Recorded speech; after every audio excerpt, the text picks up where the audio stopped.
Hi everyone, welcome. Hola a todos, bienvenidos. My name is Bao and I'm going to be one of your language justice interpreters today. Mi nombre es Bao y voy a ser una de las intérpretes de justicia del lenguaje hoy. I'm here with my colleague Elle and we're going to be providing English to Spanish and Spanish to English interpretation for the event today. Estoy aquí con mi colega Elle y vamos a brindar interpretación al inglés y interpretación al español simultáneamente hoy. The interpretation feature has already been turned on. You should see an option to access the interpretation at the bottom right-hand corner of your screen. It's going to be a globe, and you should be able to click there and from there choose the language that you would like to hear interpretation into. La función de interpretación ya ha sido activada. Deben ver una opción de un globo terráqueo en el fondo en la derecha de su pantalla que dirá interpretación y ahí pueden hacer clic y para escoger el lenguaje que prefieren escuchar. This option is available both in your computer and on your phone. On your computer, like I said, you can access it through the globe. If you're using a smartphone, you should be able to click the three dots and there see the interpretation option and select the language that you would like to hear into. Esta función de interpretación está disponible en tu computadora. Como ya dije, deben ver un globo en el fondo de la pantalla que dice interpretación y también está disponible en un teléfono inteligente donde pueden hacer clic en los tres puntitos y a escoger el lenguaje que prefieren escuchar. Just to share a couple of language justice principles to be able to hold the space together today, para compartir algunos principios de justicia del lenguaje para estar juntos en el espacio de hoy. Please speak at a moderate pace at your capacity. Por favor, hablen a un paso moderado a su capacidad. And please remember that in this space, even though it's virtual, we would like folks to try to speak one person at a time, one mic, so the interpreter doesn't have to choose who to interpret for or prioritize. Entonces, también le queremos pedir que por favor una persona hable a la vez. Sabemos que es un espacio virtual, pero para estar aquí todos juntos y para no tener que escoger interpretarle a una persona sobre la otra, por favor usen la práctica de una persona, un micrófono a la vez. En cualquier momento, si no estamos escuchando el audio bien o están hablando muy rápido, se lo vamos a dejar saber por el chat. Also, we're going to let you know at any given time if we are having some issues listening, hearing, or you're speaking too quickly. Also, we have just shared the instructions. They will be continued to be shared throughout the event. Please note that at the end of the instructions, there's also an email address. If you're having any issues with interpretation, please write to this email address. And one of the interpreters who is not interpreting at the moment will try to reach out to troubleshoot. También quería dejarles saber que si está hablando muy rápido en algún momento le vamos a dejar saber y también hemos puesto unas instrucciones de cómo acceder a la interpretación en el chat y de ahí noten que también tienen un correo electrónico donde pueden escribirle para ayudarles con cualquier problema y la intérprete que no esté interpretando en el momento va a tratar de apoyarles. But I hope you have a really great event and we're very happy to be here with you today. Que tengan buen evento y estamos felices de estar aquí con ustedes hoy. Thank you. Gracias.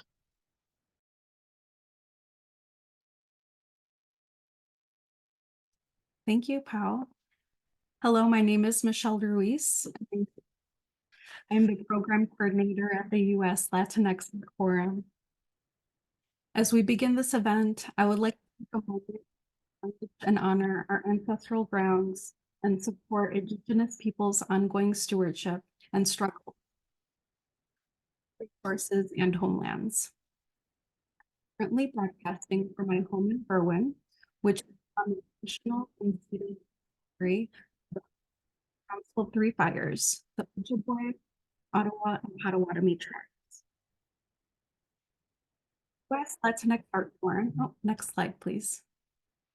The US Latinx Art Forum champions artists and arts professionals through initiatives that advance the vitality of Latinx art and foster an intergenerational network that spans academia, art institutions, and collections. In 2021, we partnered with the Mellon Foundation, the Ford Foundation, and the New York Foundation for the Arts to administer the Latinx Artist Fellowship. This fellowship awards $50,000 in unrestricted funds to each member of a multi-generational cohort of 15 visual artists each year for an initial commitment of 5 years. It is the first significant prize of its kind and celebrates the plurality and diversity of Latinx artists and aesthetics.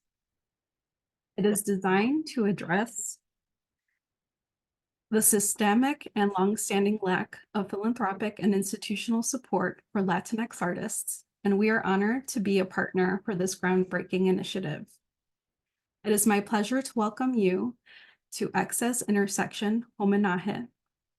This 4-part program series gathers our 3rd cohort of fellows into conversation with curators and members of the US LAF Executive Committee who share a sustained commitment to Latinx art.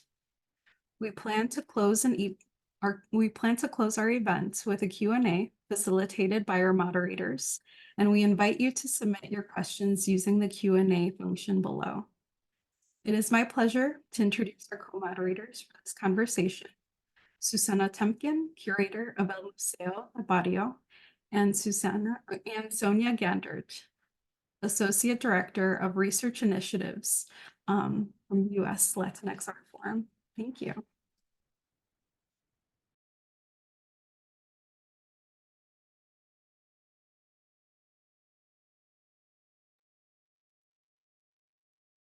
Thank you, Michelle, for the introduction, and deep thanks to the US Latinx Forum for the care and thought that has gone into this event and series. Welcome to everyone who's joining us virtually this afternoon to celebrate and recognize the work of artists and Latinx Artist Fellowship recipients Felipe Baeza, Mario Ybarra Jr., and Edra Soto. Today, in concert with my co-moderator and dear colleague, Sonja Gandert, we will be exploring these artists' diverse practices through the lens of homenaje, or homage. Homenaje as a concept is deeply rooted in Latinx art history and discourse, and refers to tributes, monuments, and other forms of remembrance.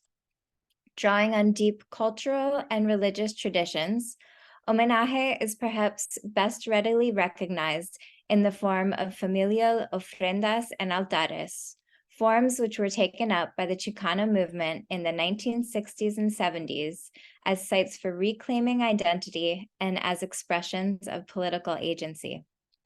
Artists such as Amalia Mesa Baines furthered this legacy, inserting gendered perspectives into her altar installations, which are now on view in her traveling retrospective Archaeology of Memory, which will open at El Museo del Barrio later this spring. Also currently on view at the Nasher Museum is artist Magdalena Campos Ponce's retrospective Beholden, which showcases her spiritually infused multimedia installations and photographs, which similarly address an expansive approach to ancestral knowledge and inheritance from a Caribbean perspective. While I could add many, many more artists as examples, such current exhibitions point to renewed contemporary interest and resurgence in homenaje as a methodology and driving concept today. In conceptualizing this afternoon's conversations, Sonja and I were inspired by Latinx Artist Fellowship recipient Esther Hernandez. Next slide, please. Although Hernandez could not join us today, her artistic practice demonstrates an extension of the spirit of homenaje as represented in her aptly titled serigraph, La Ofrenda. The piece depicts a young woman with a stylized mohawk whose back is turned to us to display a colorfully extravagant tattoo of the Virgin of Guadalupe. Before her, a hand grasping a pink rose enters from beyond the picture plane in an intimate and embodied gesture of homenaje that can simultaneously be read as an offering of adoration both to the Virgin and to the tattooed figure. Hernandez's complex and layered piece prompted a starting point for us to consider the possibilities and potential of homenaje enacted on the skin, enacted in art, and which we look forward to discussing this afternoon.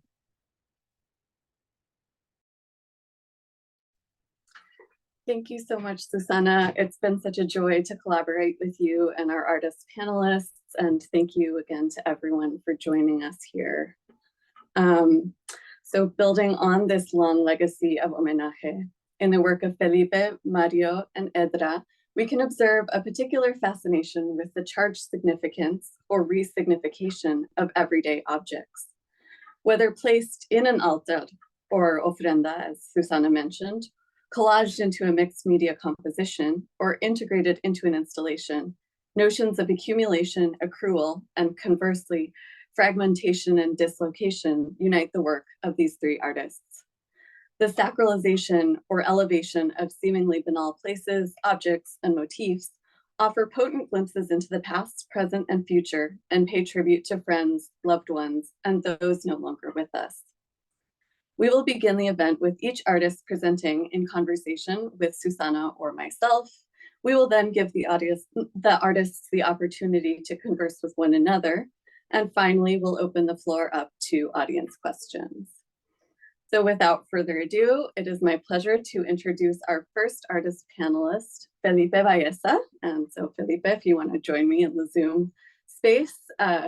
Felipe Baeza is a visual artist whose practice is equal parts confrontation of violent pasts and a tribute to people whose sense of personhood is constantly litigated and defined by those in power. So Felipe, please take it away. Thanks, Sonia. First, thanks for the invitation, and I'm excited to share a bit about my practice and be in conversation with Edra and Mario, and also Susanna and Sonia. I want to start off by sharing about my work in relationship to homenaje. I have not necessarily connected my work to this idea particularly, but I see homenaje as an act of memory, and maybe that's how it functions within my practice. I see memory as a way to honor those before us, those who are here, and those who are to come. In many ways, it's a nostalgia of looking backwards, but also imagining forward. And to share a bit more about the works that you're seeing here, these are works from the past 2-3 years. In these works, I'm attempting to center ideas of otherness and plurality, as well as a practice of world building and unworlding at the same time through fiction and imagination, and in many ways also distorting that with alternative modes of inhabiting. These works are part of an ongoing ideas that I have been working through to evoke mythic dimensions and contemporary issues. This includes thinking about how I have constructed the body in my work over time. I see the body as a form and as a vessel that desires to make itself legible to society on its own terms, one that is free from norms and fixed social conditions, and instead boundless and limitless in regards to legibility. What I question myself as to what is it to be in plain sight but only legible to some. You will also see my works hybrid figures where the human and non-human merge to create a fantastical images. These figures are often untethered to specific temporal spatial reference. And part of this approach is to think about how I provide a visual language that constructs alternative possibilities for people to live autonomously and to flourish when living conditions don't allow it, or being able to reinvent yourself when the landscape isn't there. And creating a liberating future through a queer fugitive lens. And what I would say, going back to homenaje and how it could apply to my work, it may be embracing a practice that weaves through the past, present, and future to reveal other ways of being and living, and building new worlds, both imagined and real, to force new paths of survival. And through materialization, I'm interested in creating worlds that are constantly being reimagined through not just imagination, but also fabulation, that are free from fixed and limitless possibilities, and creating new modes of representation and new systems of signification. Next slide, please. And I think a lot about what the unruly body and the form desires, and as well as what I desire in my day-to-day life as someone who navigates a very particular experience in this country. And and it's very much a desire in creating a life worth living. And I would say that part of this is freedom from the law, freedom from being constrained, freedom from punishment, freedom from regulation, freedom from control. And as Fred Moten talks about, it's articulating an outside that's inside, another kind of community, another kind of life. And that is what I'm interested in, both materially and conceptually. In my works, you see forms and landscapes merging in ways where the work starts to reveal itself so slowly. They're not fully available. They're not legible. They're legible on their own terms, right? And the body of my work becomes the material of my practice that aims to radically challenge fixed notions of being, but also to challenge norms around gender, sexuality, and legality, and embracing politics of refusal and negation. I'm interested in those modes of queerness and illegality that don't announce themselves, and this is very much embedded in how the work is made through materiality. I hope there's a level of interaction that forces the viewer to slow down and be one with the work, that would allow the work to reveal itself and allow the viewer to consider their own journey and how we move through life. And I hope the works get activated in a way where the viewer could walk off with a different way of being and existing in this world. Next slide, please. And as a maker, and I guess the other makers here, I guess one of the questions in the studio is how, I guess in regards to materiality, how do you make the material work, right? And how do you make the material manifest ideas and questions? And for me, there's always been an urge of emancipation through materiality and what that could look like and what that could be. To share a little bit about my process, I combine collage and printmaking techniques to create multi-layer texture works. And what happens here is that collage allows me to think about the possibility of combining different images, different times, and different spaces, and to bring them together into a very specific conversation. And part of this concealing is for grounding other things too. When I think about concealment, I'm also thinking about masking. Masks allowed to hide part of us, but also they make new ways of navigating a world in a very different way. I would like to say that I'm working from a side of fracture rather than a side of repair. I'm working literally with the rubble, and that is the paper that I've been collecting in the studio. And that itself is giving life to other work. I mean, the work that I'm making now in the studio are from scraps from previous projects. I see collage as a mesh of things that are combined, but also speak to that incompleteness. When you see my work, you might see fragmented body parts, and there might be an idea that there's violence being enacted, but I have never created through this lens whatsoever, or have thought about it in that way. For me, the body is there and it's thriving. I'm also thinking about fragmentation in regards to incompleteness as rupture. Fragmentation allows for other things to be imagined, to be possible. It allows for me to sit with the complexity of incompleteness. And finally, I would say that I'm allowing the work to shapeshift, to be unfixed. As you can see, these images, creating room for forms that never settle in order to say themselves. And the work defies categorization, and it allows me to create elaborate hybrid forms which echo hybridity of queer and migrant experiences.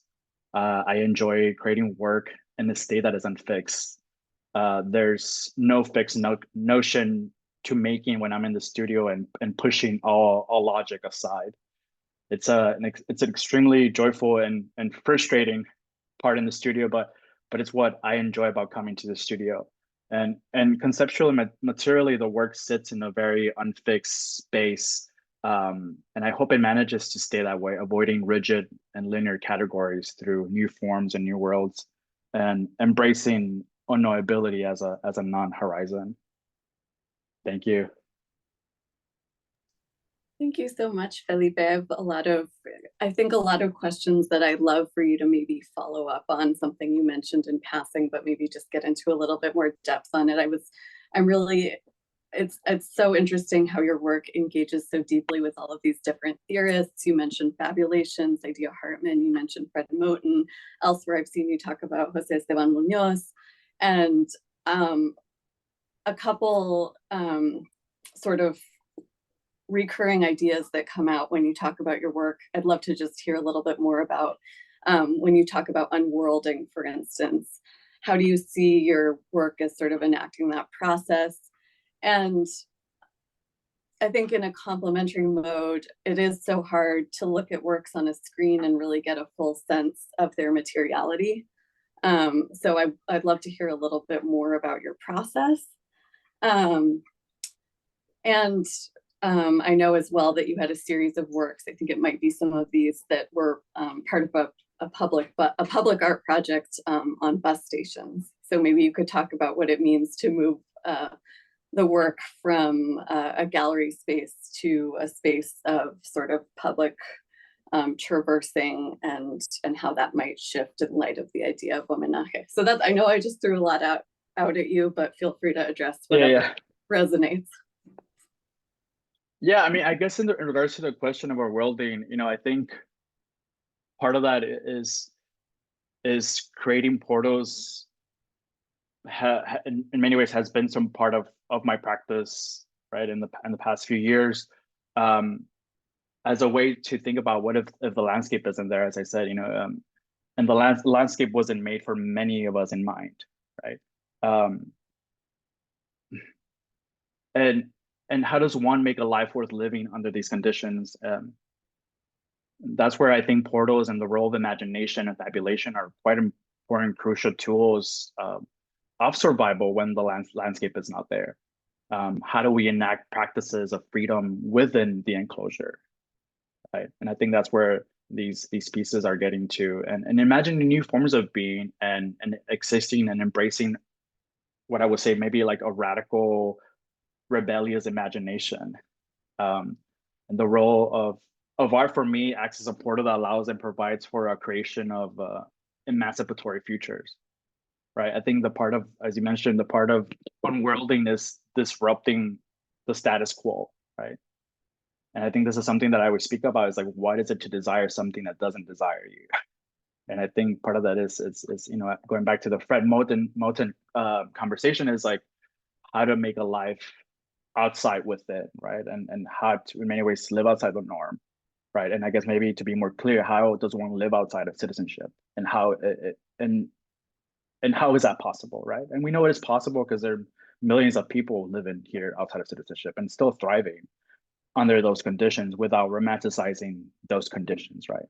And I think that's the part of imagination, to imagine there's another world where you can actually flourish, right? But I think that's the trap of the American dream, right? That you arrive here and you're dehumanized, I mean, in various aspects. But even so, under those conditions, you create a life worth living. I think part of that is creating community. So maybe that gets to the question of unworlding, but I think maybe I want to attach unworlding to politics of refusal, right? To refusal to be legible, as I said, in the ways that the state or the law demands or society demands, right? A refusal to sound coherent, and I think part of me is that not just embracing that in my practice, but trying to embrace as much as I can in my day-to-day life. As I said, as someone who navigates this country in a very particular state and status, and maybe it's a status of precarity, but even in that precarity, there's some flourishing, right? I think I'm going back and forth within that because I don't want to romanticize such condition, right?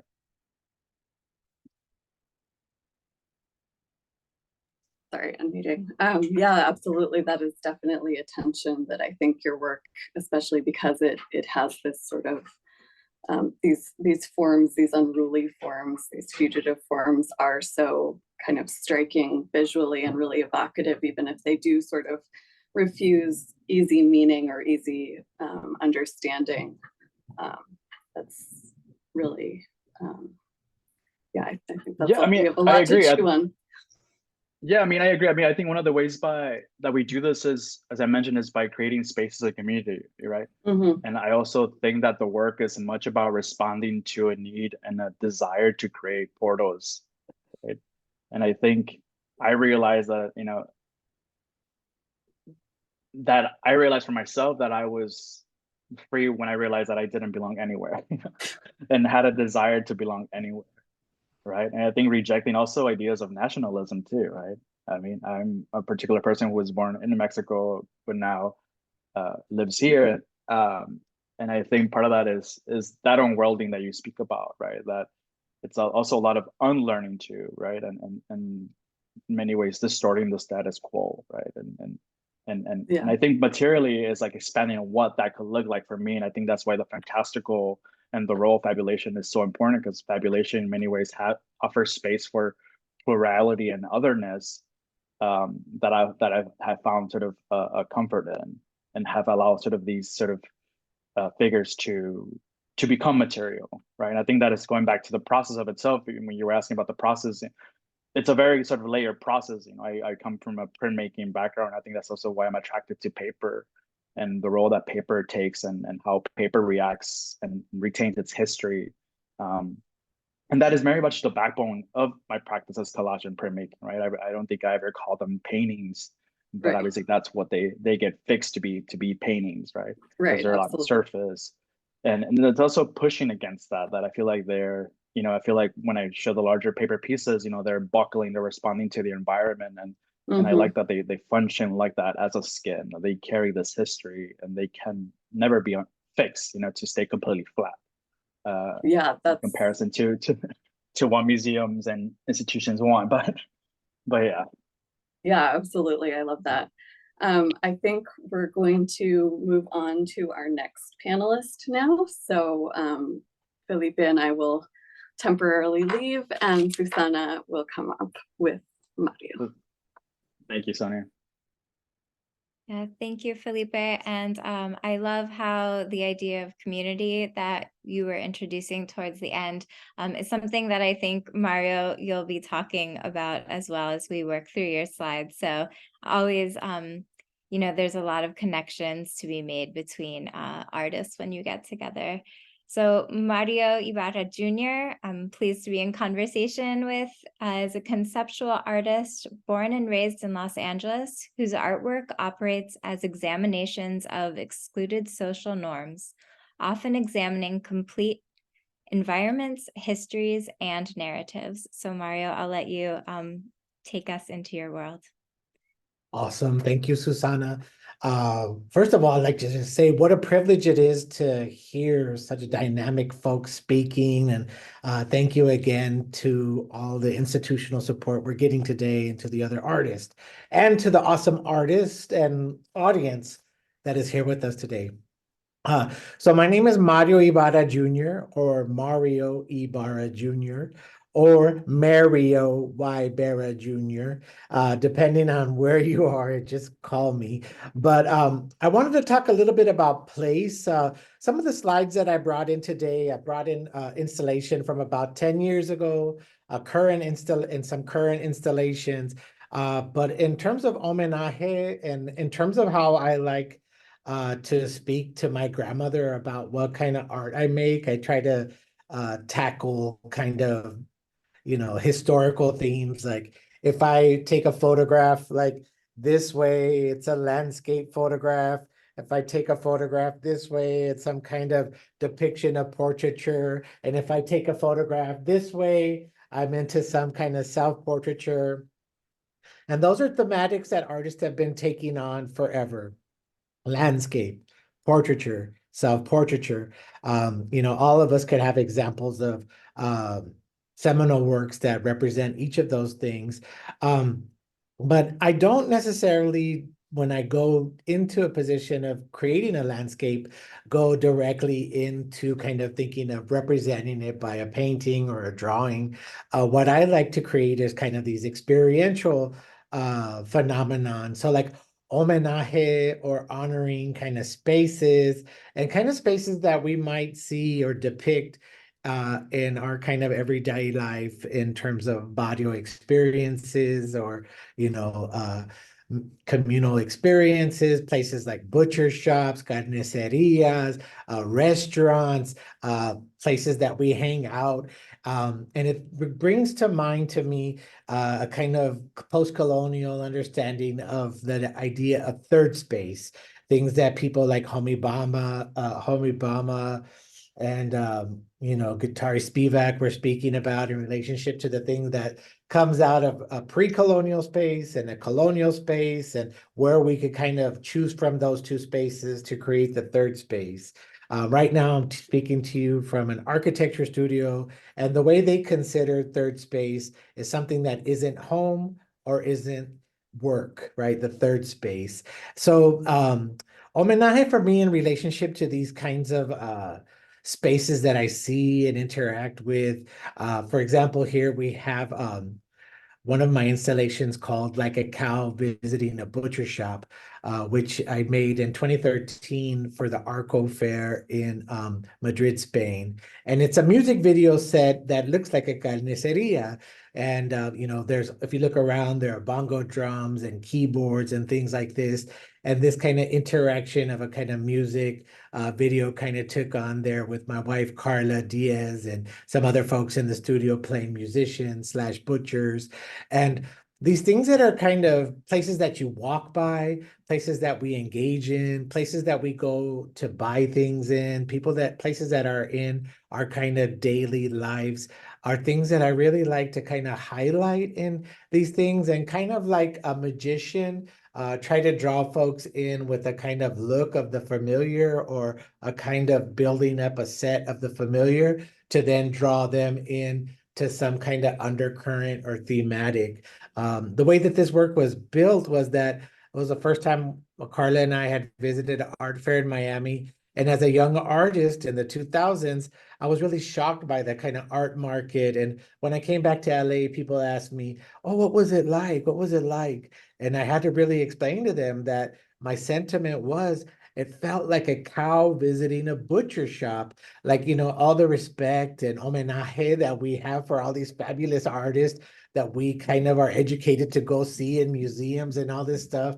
And we get the big kind of moment of seeing all these artists. And then you go to this place where they're at the market and kind of chopped up, was the kind of sentiment I was feeling then. So it has this kind of bring you in and this sense of familiarity, but then to also draw a point. Next slide, please.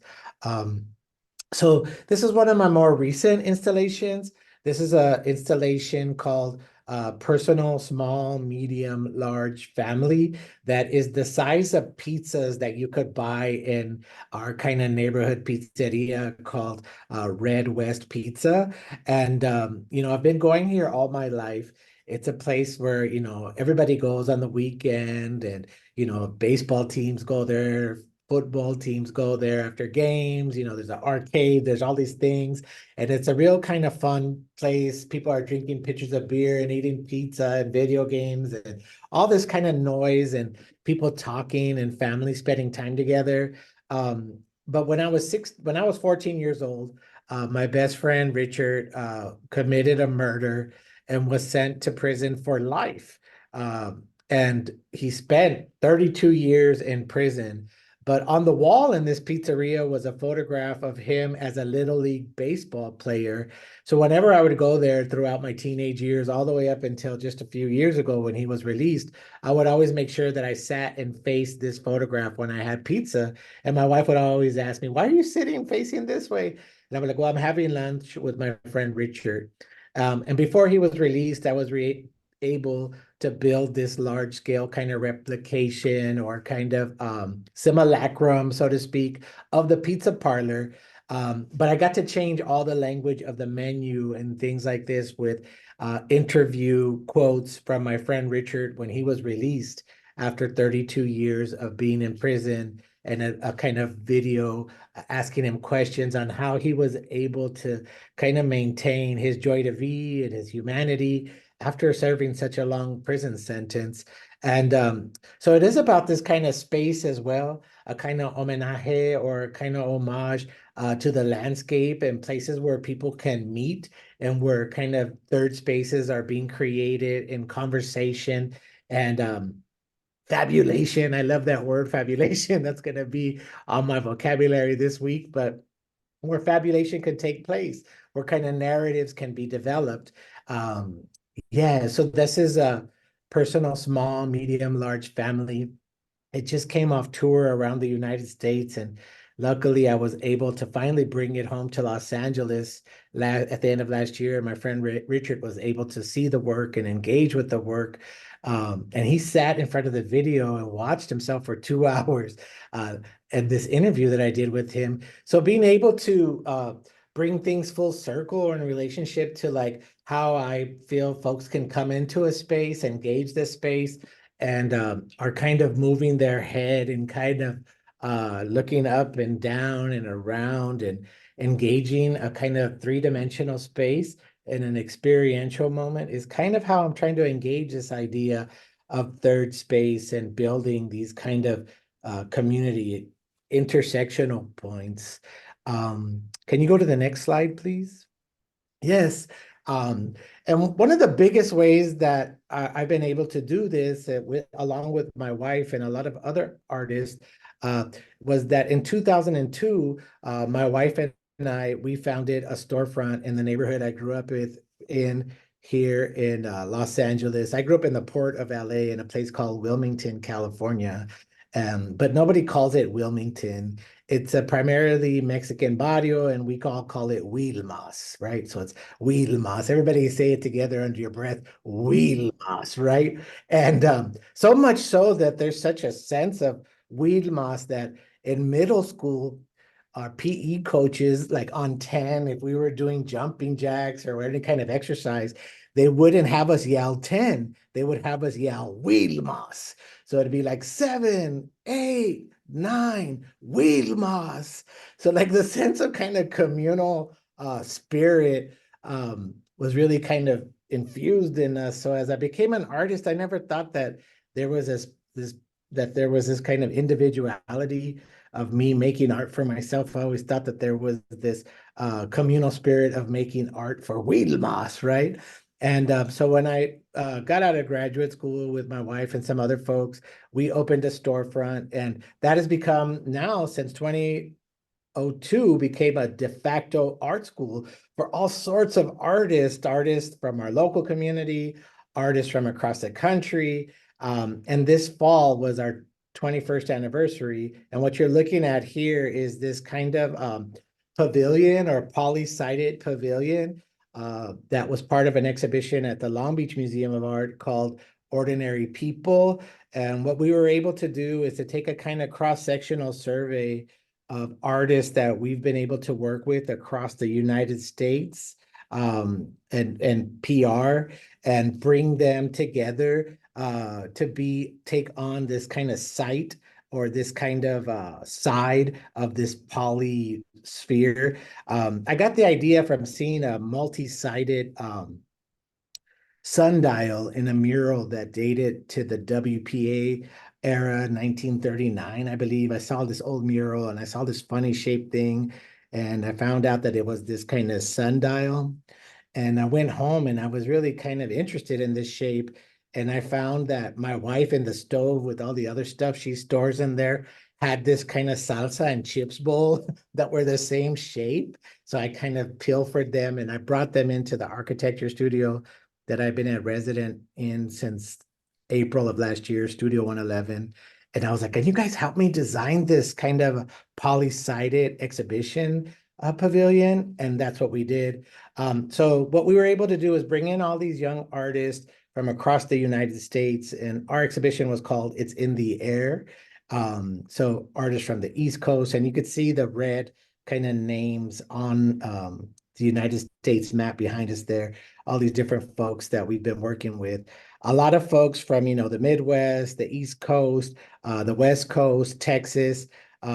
We really missed like the kind of states that end with "sas." So no Arkansas, no Kansas, no Papusas, but we're trying to get there. We're trying to find a network of folks in the middle of the country. So homenaje to not only kind of the United States across the country and folks that we're working with and can build a network with, but bringing them into a kind of space and a sphere where there's communication within each other. So another type of third space where we're kind of debunking, I like the word that Felipe was saying, the unworlding, the norms of like how we get together and how we exhibit together, and trying to bring it together in a new kind of format. Yeah, so Slanguage has been like my most ongoing project now, 21 years. So I guess we could finally toast to it and drink to it. But those three different types of instances of landscape and people and creating an homenaje to space is what I've been working on. Yeah, thank you, Mario. In preparing for today's event, we've all had the chance to speak with one another multiple times and one-on-ones and in group talks. So you kind of had a preview. You knew I wanted to talk to you about the idea of homenaje to a place instead of to people. And I really wanted to hear you talk about Wilmas, but I think we've covered that. So I'm going to ask you a question, and we'll ask you to keep it tight so that we stay at time. But it relates to you are a storyteller. I mean, I have so enjoyed listening to you speak again, like in our prep meetings. And then today, I'm sure our audience feels the same way. Like there's laughter emojis, love emojis. And I'm curious, like, obviously there's narratives that we saw in the pieces that you shared with us today, some of which are more explicit, some of which are more hidden, something also that Felipe talked about, when things are legible and when they're not. So I'm curious if you could talk about narration in your work briefly, and then I'm sure we'll talk about it more as a group. I'm very fortunate. I think I get the kind of gift of storytelling from my abuela, Soledad, Chole, rest in peace, and from my father, her son.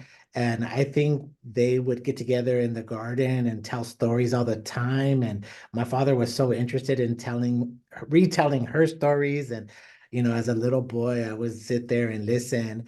And one of the things that I remember asking her as a young man, thinking that I knew everything, right? I had a show at the Sculpture Center one year, and I thought, oh, they said we could do whatever we wanted. So I'm like, oh, I'm gonna go interview my abuela and hear her story, and I'm gonna hear how she migrated to the United States. And so I went, and I'm guilty of mansplaining. Like I sat down at her tea table in her jardín, and my first question to her was like, abuela, like, how did you come to the United States? And of course, I thought that she would answer, for a better life. We always hear these kind of broad stroke things, right? For a better life and all these other kinds of things. And she looked at me and she hit the table with her hand and she said, for a better life? What better life? I came here for revenge. And I just thought, wow, what a detail that I would have never expected. And I think that's one of the things that why narrative is so important, is that sometimes if we don't hear a specificity of a narrative or a story, we'll approach things with a kind of broad stroke perspective, a kind of generalization. But once we really ask or hear a specificity, like a kind of detail brush drops in, and the world opens up again, like the world kind of evolves. And I think that's one of the points that Felipe was talking about, like how to re-world ourselves. How do we get the masa going again? How do we fold it in again? So to base our decision making on assumptions and unclarity is not so good, but to hear it in relation to specificity, like my abuelita telling me, I came here for revenge. Like, wow, what a motivator. I love the idea of passing the baton on ideas of revenge. So thank you, Mario. Maybe we'll invite Edra and Sonja back, and then we'll have more to say as a group. Thank you. It was very fun. Thank you.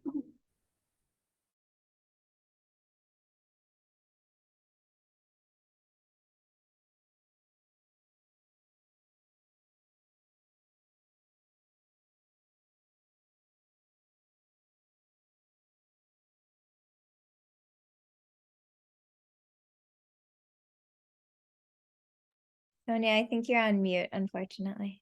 Oh my goodness, I'm so sorry. I'll start that over again. Thank you to Susanna and Mario. I think we're developing a sort of a shared vocabulary in this event. We have our third spaces, our portals, and how these spaces of homenaje can sort of help us to defy norms, but also to communicate intergenerationally and amongst friends. So I'm really excited to bring on our third panelist, Edra Soto. Edra Soto is an artist, curator, educator, and co-director of the outdoor project space, The Franklin, growing up in Puerto Rico and now immersed in her Chicago community. Soto's work raises questions about constructed social orders, diasporic identity, and the legacy of colonialism. So Edra, the floor is yours. Thank you. Thank you to the US Latinx Forum and the Museo del Barrio for having us. I should say that my connection to homenaje, to the theme homenaje, I believe is because my work is intending to honor the cultural value of the lower and middle class communities of Puerto Rico, where I come from. This first work that you're looking at is titled Graft, and I began the Graft series to address the complex sentiments that are generated from migrating to the US while remaining connected to my family on the archipelago. The series Graft, which means to move living tissue from one side to another, prompt me to imagine the transplant of my homeland to places that I would like to inhabit. The decorative motifs constant in my work are representative of the residential architecture ubiquitous among houses throughout Puerto Rico. These motifs have been traced to African symbols transported through colonial trade routes. Over time, I have deepened the concept of graft to discuss the overlooked influence of Afro-diasporic cultures on Puerto Rico's architecture and identity, in addition to the transplantation of Puerto Rico identity onto US territory and culture.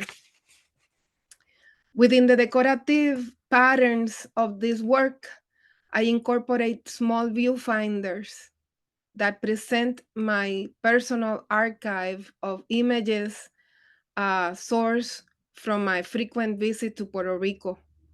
These images document the residential architecture that informs the motifs represented and also include domestic scenes and family memorabilia, as well as tourism advertising, local television stills, and street propaganda. And for this particular iteration, I also included images of or documentation of the landscape after the Hurricane Maria.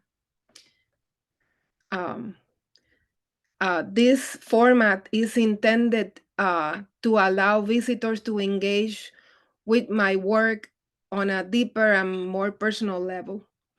And for this iteration, I collaborated with art historians that informed the work in a variety of perspectives, as well as a collaboration with artists and photojournalists that document Puerto Rico in a similar fashion that I do.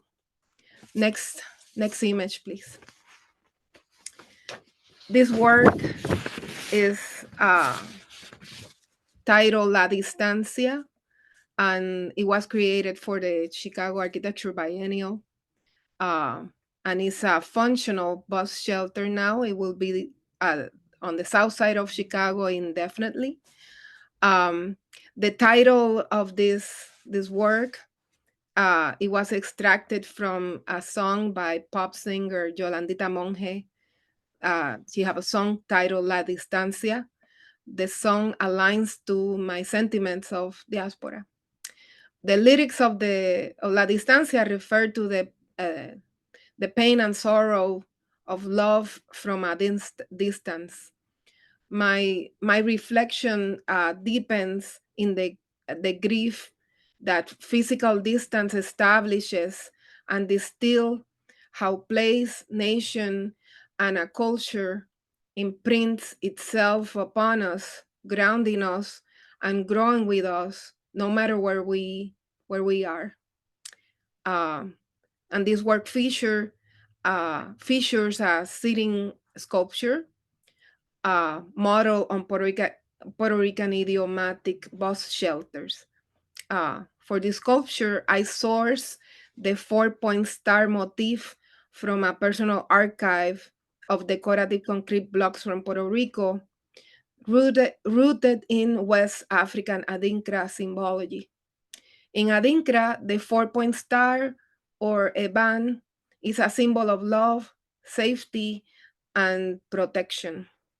This work, which is a public art piece, also is complemented with a newspaper that have a literary component and sources from artists and personal sources and references. Next slide, please. This work is titled Por la Señal. It was made in 2023. It's an abstraction sourced from Puerto Rican rejas or raw iron screens. Rejas are emblematic of the archipelago's lower and middle class communities. And for this work, I draw inspiration from a tabernacle or a devotional centerpiece, also known as the place of dwelling, a vision that impacted my upbringing while attending to Catholic school. In questioning methods of indoctrination from a colonial tradition, I reclaimed the tabernacle as a space for personal memories. The title Por la Señal is a fragment of the common phrase used in Catholic rituals. But in my context, I referred to it as to express forms of communication and the limited communication. This title allows me to express sentiments of migration through the lens of my maternal bond. The portrait on that you can see on the right side is a picture of my mother's bedroom. And well, I describe it as a peek into my personal world, allowing visitors to connect in a deeper level. Thank you. Thank you so much, Edra.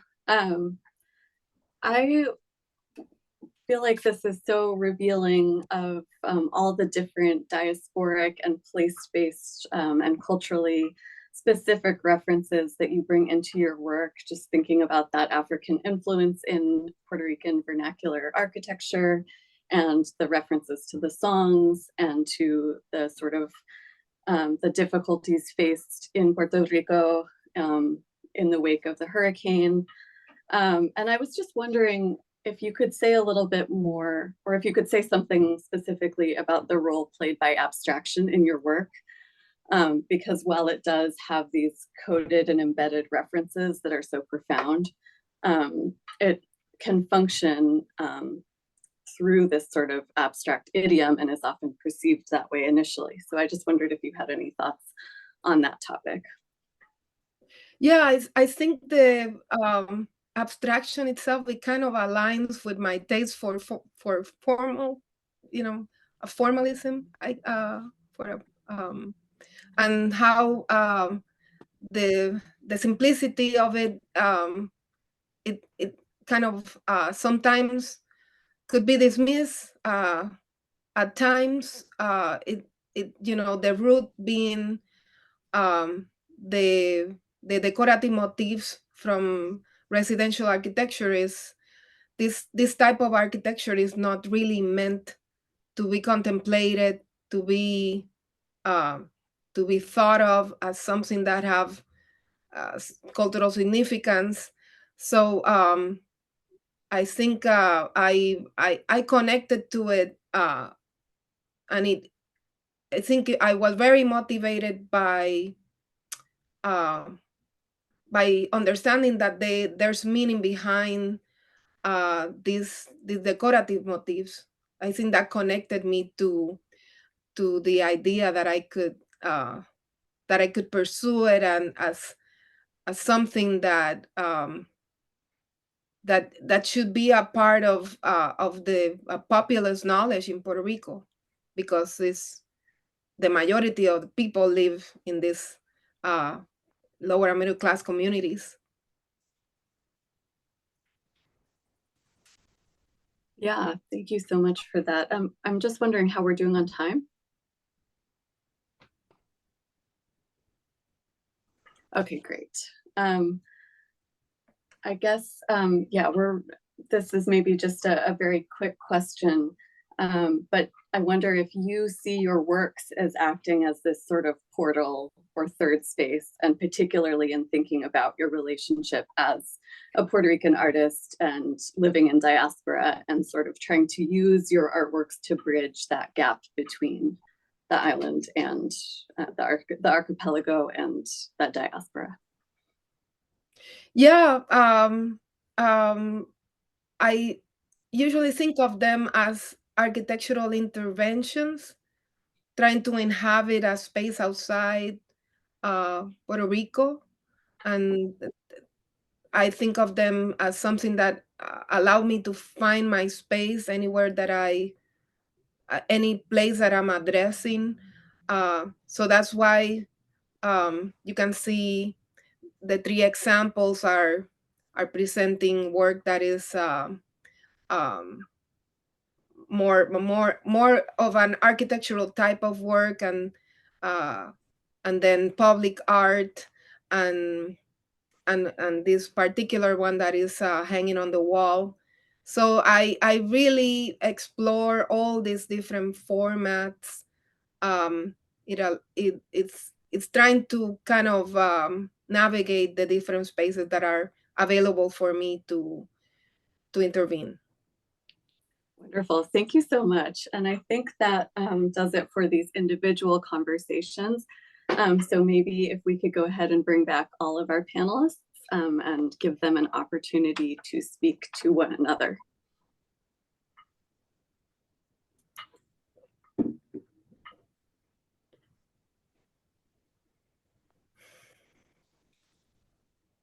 Well, I was going to say, maybe as a way to kick off our artist conversations, and also to invite those in the audience to submit questions, which we'll get to after this conversation. I referenced that the five of us have been getting together and talking to each other and getting to know each other's practices. And Felipe, in our last conversation, you brought up a really great conversation around Catholicism, around spirituality. And I wonder if that might be one way for us to kick off this artist-led portion of the conversation. I don't want to take your question, but I do think it brings us back to the idea of homenaje, which, you know, I think in a certain degree, we've talked about homenaje, but we've also talked about landscape, we've talked about portals. So that was really just this very loose approach. And yet I do find in all of your work, there is this very interesting tension between, I think, maybe like a sacral or a sacred or a spiritual sentiment, but rooted in an everyday reality, you know, whether that's architecture or, you know, a place in your neighborhood or a form that you may or may not see a connection to. So if that's one way for us to get this conversation started. Yeah, and I'm glad you brought that. I mean, I was trying to formulate the idea because I think there were a few words thrown around where that deal obviously with you know, as I call, I feel like Edra, myself, and Mario are in many ways, I feel like from our last conversations, are recovering Catholics, no? And in many ways that sort of that imposed religion on us has affected or trajectory or experience in many ways, right? And I think for me, it's one of a new conversation that I really haven't thought about. But it's very much in the work. You know, I had a conversation recently for an interview, and that's when sort of the role of religion came. And then it clicked, obviously, that it's been in there. You know, I grew up in a very religious, two extreme religious families, one Catholic and one evangelical Christian, and obviously opposing structures that deal with images differently. But obviously being fascinated by walking into church and I know seeing, you know, growing up in Mexico and seeing how the role of not just the image, but the role of fabulation attracted me so much, right? That and in many ways the power and image could carry, right? And I think in many ways they're portals, right? They're portals to a very different time, to a different space. That in many ways it has impacted to this day the way I make, whether I do it consciously or unconsciously. I mean, I think in many ways why there isn't such a background or landscape in my work is because I've always been attracted to the idea that the body is the space, the body is the landscape. And I think that has to do with the religion, right? And I think that was sort of the question that I had, and you know, for Mario and Edra, and thinking if anyway, you know, I'm not a practicing person right now in regards to religion, but if anyway, if that still has impacted either of your practice, right? And I think now that I think more in regards to portals and ideas of fabulation, right? But also, I mean, ideas of community, right? I think that's also a sense of community for many people. Yeah. Yeah, I think it's those types of, I guess I'm a recovering type of person.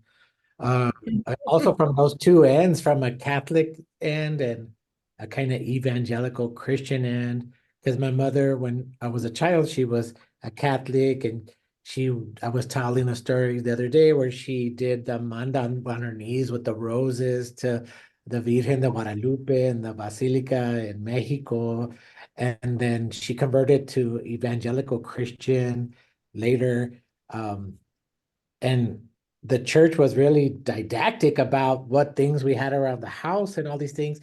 So much so that one day I came home from third grade and I had my little shelf with all of my monster toys. I had like He-Man and all these monsters there. And I got home and they were gone, like all my monster toys. And I was like, I started yelling for my mother, Ma, like somebody broke in the house and they stole my little my little man. She said, no, nobody stole them. I burnt them. And I looked in the backyard and there was this trash can with smoke coming out. And she said, I burnt all your monster toys. And when I burnt them, demons were coming off of the trash can. And I was so shocked by that. I was like, oh, why didn't you wait for me? I would have wanted to see the demons come out of the trash can. But now to this day, it's affected me a lot because we're talking about accumulation being one of our modes of practice. And I feel that I've accumulated like so many more monster toys now that I have 3 storage units full of monster toys. And even behind me, this record collection that's behind me, I accumulate these things because that was another thing that was a no from the church, is you couldn't have music because it was the devil music and all this kind of stuff. And now to rebel against that, I've unworld it and unlearn it. We were speaking to earlier, I've like become like a hoarder of all these things that I wasn't supposed to have touch or have access to.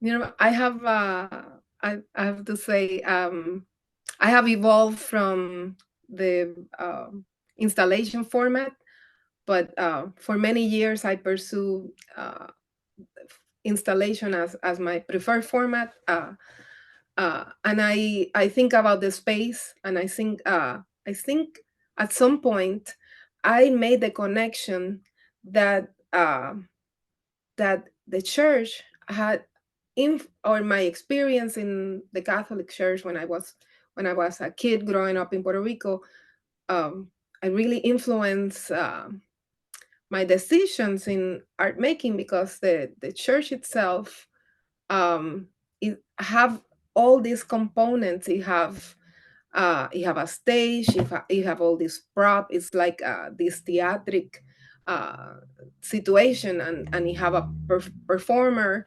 You have a community, and I kept thinking. I think that is why I'm so drawn to installation work, because I keep thinking about this particular experience and how I want to think of it as something that will become my own way of communicating through that particular format,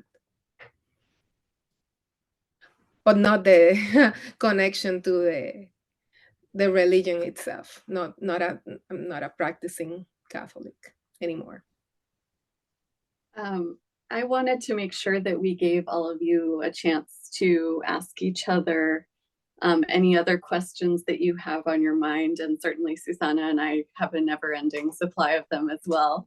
I can't help but think about all of your work in terms of the notion of rascuachismo in the Chicano tradition, term coined by Tomás Ybarra Frausto, especially when Mario was talking about the chips and salsa container that then becomes an architectural object. And I think the notion of grafting as well, this sort of embodiment, but also this sort of dislocation, and then also thinking about how Felipe collects and holds on to and ascribes new significances to paper.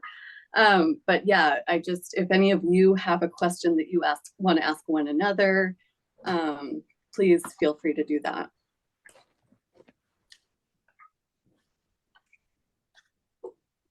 Mario, you're muted. Go ahead, Mario. I would just want to speak to the rascuache question that you brought up. Growing up in my community, growing up under my father, like my father was like, I think he was like the king of rascuache, like everything that he had around him, he was putting together all the time. And he passed away 2 years ago, but when he got a smartphone, it really opened up my eyes to like how he views the world, because every day he would send me images of how he was putting his world together. And I would be so amazed by like, what is that, Dad? Like, where did you find that? He would send me pictures from like underneath the car and what he was working on. And he would bring this piece from this and this piece from that. And I did a show in Santa Barbara called the Theo Collection, which was about how my sensibility was built off of the rascuache sensibility of all my tios, because getting together and sharing, like, look what I found and look what I found, became how I began to choose and how my sensibility was developed.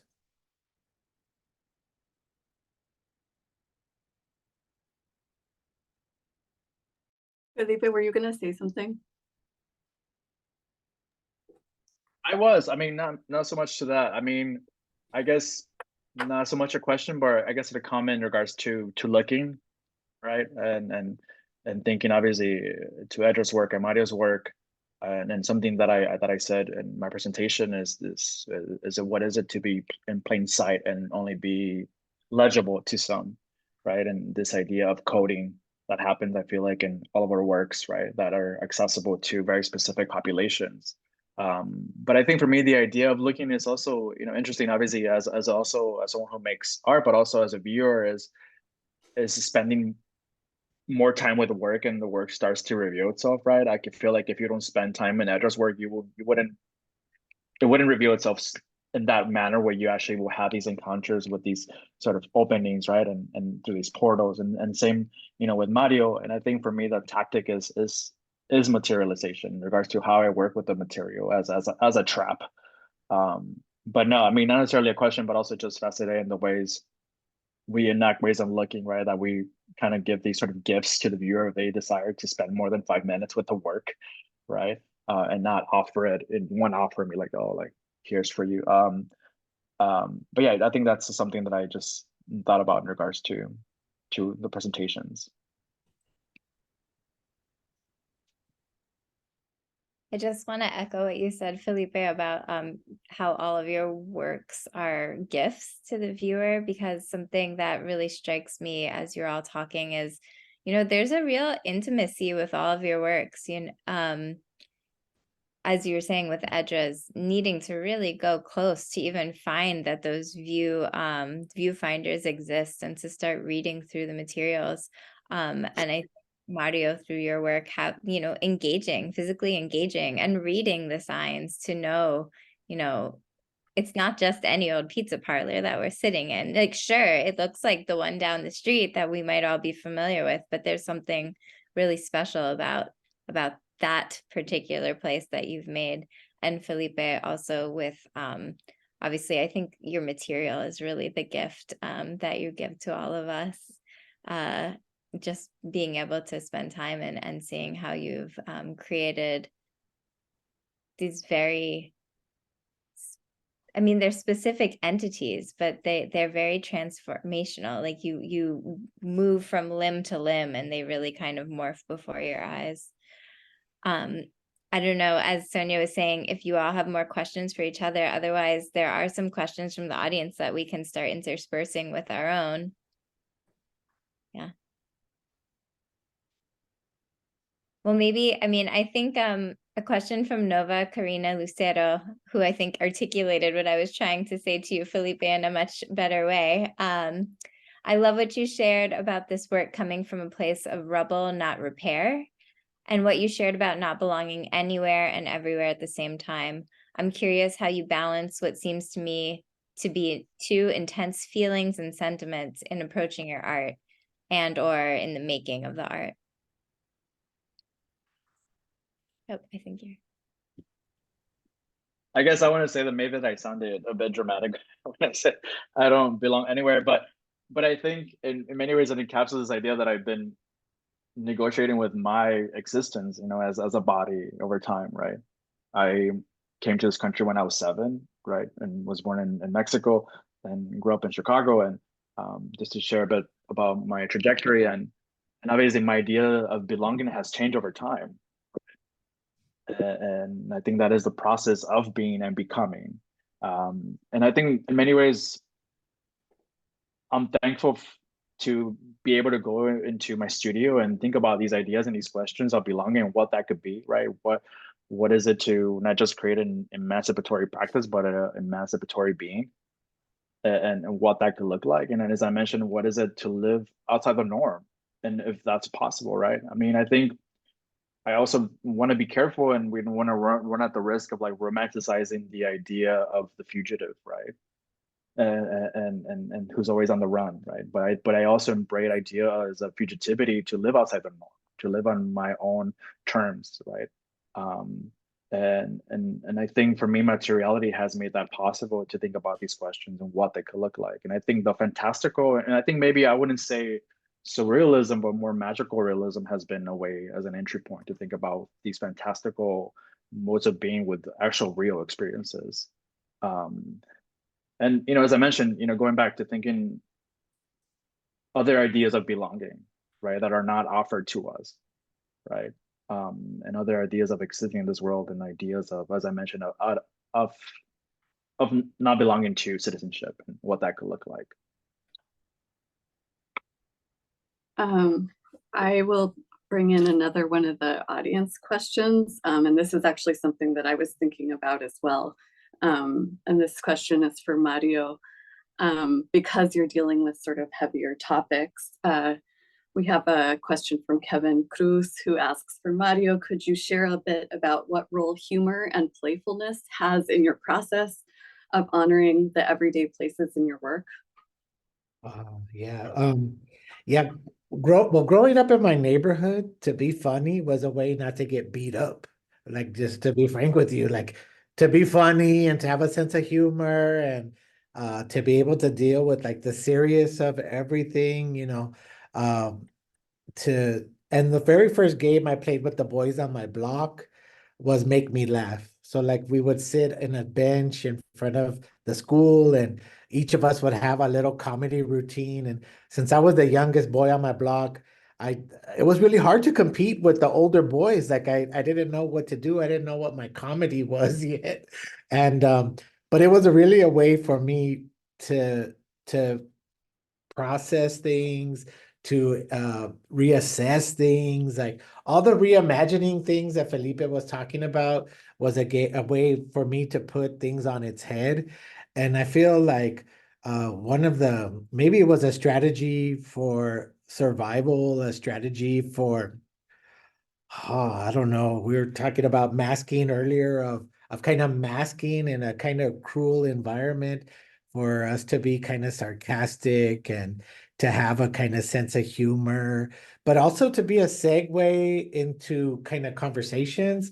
And as I deal with different students and think about different audiences, I've been thinking about the ability to create kind of pathways into works. Like, how do I create a pathway into works? How do we create a pathway into kind of serious theoretical conversations, kind of like one we're having today?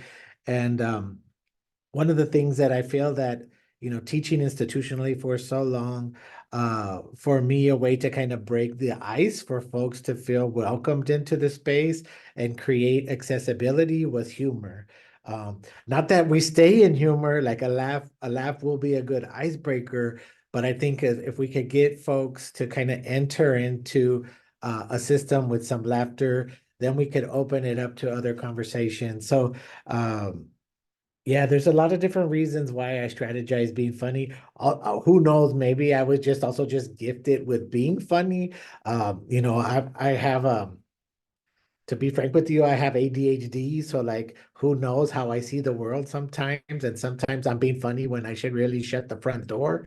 But um, that's just how it is. But I think also, if I think about the world in general and all the great artists that I like and were very influential on me growing up, they had a sense of humor, and there was like a sense of playfulness.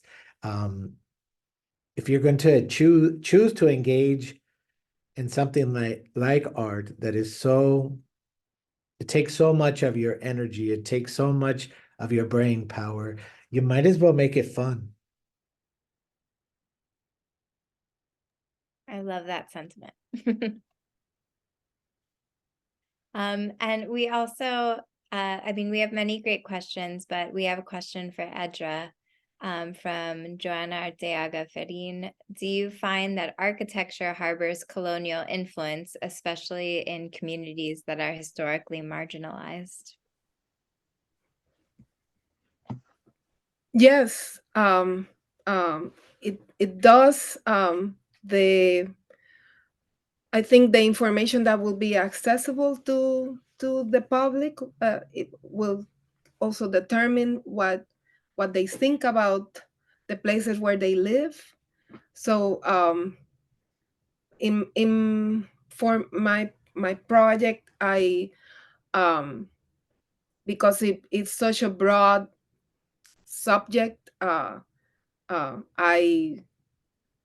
wanted to be able to have information that connect from different levels, from different viewpoints.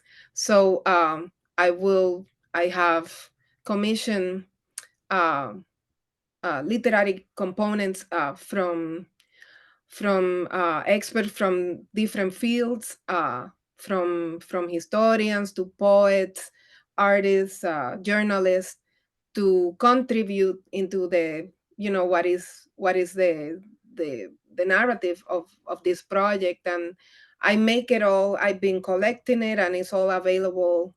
Most of it is available on my website on a PDF, on the PDF selection. So that's kind of how I deal with, you know, what what is a definitive meaning of something. I don't know if I have I never think that I will have the right answer. I think I depend sources that will tell me and guide me, and what I believe is what I decide to run with. I think I would like to pose a question to you all. Mario, I once heard you use the word yelder, a young elder. And I really loved that. And, I know we're missing Esther Hernandez today, but I think I'm curious, what are your thoughts on the intergenerational conversations that you all are interested in, are engaged with? Who are the elders that you're looking up to? How are you continuing the conversation forward, which I can see that you all are, because you've shared with us the importance of community. But yeah, I would love to, maybe you can explain to us more about Yelders, if you all see yourself as a Yelder, or that intergenerational pay it forward aspect of your practice. Well, yeah, for me, I turned 50 this past year, and I heard somebody use the term Yelder, and I was like, what's that? And they were like, it's a young elder, a young elder. And I was so happy to hear that, a young elder. Like, well, that's what I am. I want to step into being a young elder. But there are so many intergenerational relationships that I feel we have here within the Latinx community, and especially for us here on the West Coast and the East Coast. And one of the things that was really important for me as a young student is that I got to install one of Pepón Osorio's installation as a college student. And it was the piece with the jail cell and the young boy's room. And that just opened up my sensibility to like what installation art could be. So being able to see that, and then also being able to pass that on to younger generations. So through language, I've taught many years at schools, but I kind of left institutional teaching a few years ago, but we still take on young mentees and apprentices and interns with language. And that has led me to feel like I'm moving from not only being a player, but to move into like a position of coaching and managing and showing people kind of tricks of the trade and how to better, do it. And I feel like I really enjoy that part, because I feel like I'm able to help along with some navigational capital, like how young artists can move through all the different systems that we have to move through as artists. And so like my mantra in terms of this intergenerational relationship lately has been brown skin, black music, white institutions. So like, how do I help younger artists navigate those three spaces within the US, which have been so culturally significant and take a lot of coding to get through?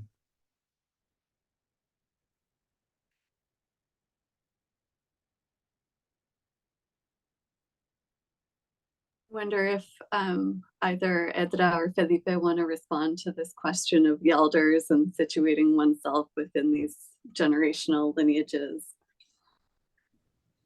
Yeah. Well, in my case, I feel like I have a very different answer from Mario, but I think I arrived to connecting with these different generations through just life experiences, like that, teaching, mentoring, my my familiar relationships, my mother, and which is have been such a center for my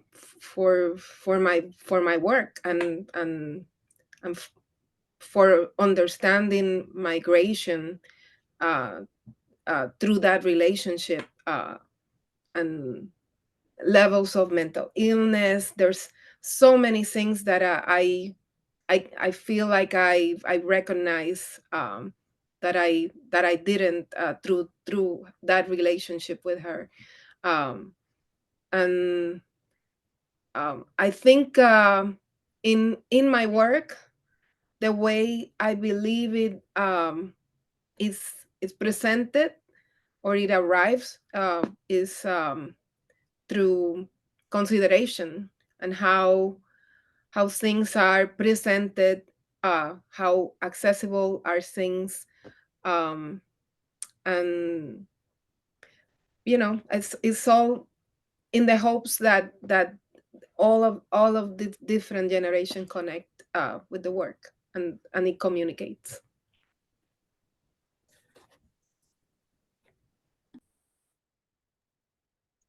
Yeah, I mean, I wouldn't, in regards to that term, I don't know if to speak to that, but I guess maybe I want to speak to the role of community, and thinking in regards to my trajectory as a young artist, and whether I knew it as a capital A in art, but I think I was very fortunate in that when I left Mexico to Chicago and I moved to Pilsen, and Pilsen, I mean, mid 90s was a very thriving neighborhood and extremely artistic, right? I think there were extremely artistic groups there at the time, and but also accessible. I went to a public elementary school named after Jose Clemente Orozco, right? So I think even at that, I feel like I always say that I never experienced Mexico until I left Mexico, because we come to this idea where immigrants try to recreate home in various sorts of ways. Everyone tries to bring a piece of what they left behind, but yeah, I think in regards to that, I had access to, at the time, they've changed their name since then, but it was the National Museum of Mexican Art, and they had an amazing program. They still do have an amazing program called Yo Locali, which is an after-school art program that I was part of since the beginning. Photography was my first language in art. And they also had an amazing program that I don't think no longer exists, called Radio Arte. And I wouldn't call them, they're not older than me, but I met amazing people at that time. William Estrada, Maria Gaspar, who was working there at that time. I think she just had graduated from Pratt from undergrad and returned to Chicago. And yeah, I think everyone was just invested in having accessible to those spaces, right? And having access to the museum itself. I think, experiencing the work of Esther Hernandez and Alma Lopez at the museum, I think that was extremely impactful as a 8-year-old. And I think that's also why I was very much interested in printmaking since the beginning, as of course as a language. And yeah, I think that's what I was saying, the role of community. I feel like obviously I'm here because of community. It's not a individual endeavor. And along the years, obviously there's been mentors, and I think I owe it a lot to thinkers, to writers. One person that I met recently, who we have a very similar trajectory, is Laura Gutierrez, who in ways I'm obsessed of her work and also her interest in art, and really value those people over the years. Yeah. Thank you so much for that. And I think that's actually a really perfect way to kind of close out this conversation, coming full circle to the artists that sort of sparked it all in the first place. So thank you so much to everyone for coming. Thank you to our wonderful artists, Felipe, Mario, and Edra, for sharing your work with us. This was a rich and meaningful dialogue. It was amazing to reflect upon and talk through the shared inflection points of your practices. We would also like to extend our thanks to Mary Thomas and Michelle Ruiz at USLAF, and to Elena Vidal, Adriana Moran Garcia, and Mark Manolfi at El Museo for their work organizing today's event. And of course, a hearty thank you to our audience for joining us. We appreciate your sustained interest in Latinx art and your support of USLAF and the Access Intersection program. Have a wonderful night.